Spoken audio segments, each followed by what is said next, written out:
রাতের আধারে অল্পেতে প্রাণে রক্ষা পেল গোটা পরিবার। হুড়মুড়িয়ে খাটের উপর ভেঙে পড়ল মাটির ঘর। সন্ধ্যা ঘনিয়ে আসতেই এলাকার বন্য দাতাল হাতির উন্মুক্ত তাণ্ডবে দিশেহারা গ্রামবাসীরা। মঙ্গলবার গভীর রাতে বন্য দাতাল হাতি এলাকার বাড়িঘরে প্রবেশ করে তাণ্ডব লীলা চালিয়ে এক ব্যক্তির বসত ঘরে ভাঙচুর চালায়। এতে দিশেহারা খাটের উপর ঘুমন্ত অবস্থায় থাকা গোটা পরিবার।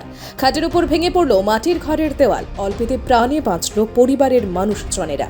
প্রাণে বাঁচাতে খাটের নিচে আশ্রয় নিল গোটা পরিবার। বন্য দাতাল হাতির তাণ্ডবে নাজেহাল এলাকার মানুষেরা। বসতঘর থেকে প্রাণ বাঁচিয়ে পরিবার পরিজনদের দৌড়ঝাঁপ শুরু হয়। কনকনে শীতের রাতে কুম্ভকর্ণের মতো শীত ঘুমে আচ্ছন্ন বনকর্মীরা। ঘটনা মধ্য কৃষ্ণপুর এলাকায় মঙ্গলবার রাত 1টা নাগাদ।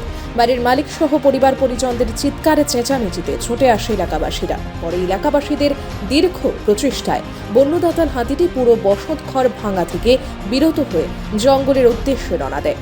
পরে ঘটনাস্থলে দীর্ঘ 2 ঘন্টা পর তড়িঘড়ি দৌড়ঝাঁপ করে ঘটনাস্থলে ছুটে আসে ভলেন্টিয়ার্সরা। অভিযোগ, বন্য দাতাল হাতির ভয়ানক তাণ্ডব থেকে এলাকাবাসীদের পরিত্রাণ দিতে দ্বিধাগ্রস্ত বনকর্মীরা সহ বর্তমান ভলেন্টিয়ার্সরা।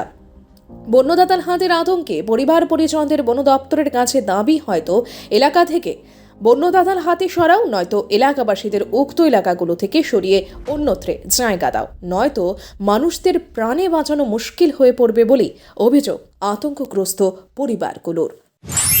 কিভাবে আমরা সারাদিন পরিশ্রম করে আই গরিব ঘর সন্তান, হ্যাঁ আইসারে বউ বাচ্চা লইয়া সবাই লইয়া ঘুমাইতেছি, এরপরে দিয়ে ঘুমাই রয়েছি ভাত খেয়ে এসে, এরপরে দিয়ে গণেশ আসছে না ইয়ে বাঙা আরম্ভ করছে।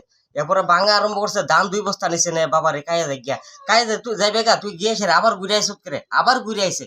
আবার পরে আছে না আমরা যে অল্প লাগে আমরা জীবনটাকে লিটা করে রাখছে, নাহলে আমরা চলাফেরার কোনো রাস্তার থাকলো নইলে ইয়া বুঝতে আসলে আমি কি করুম।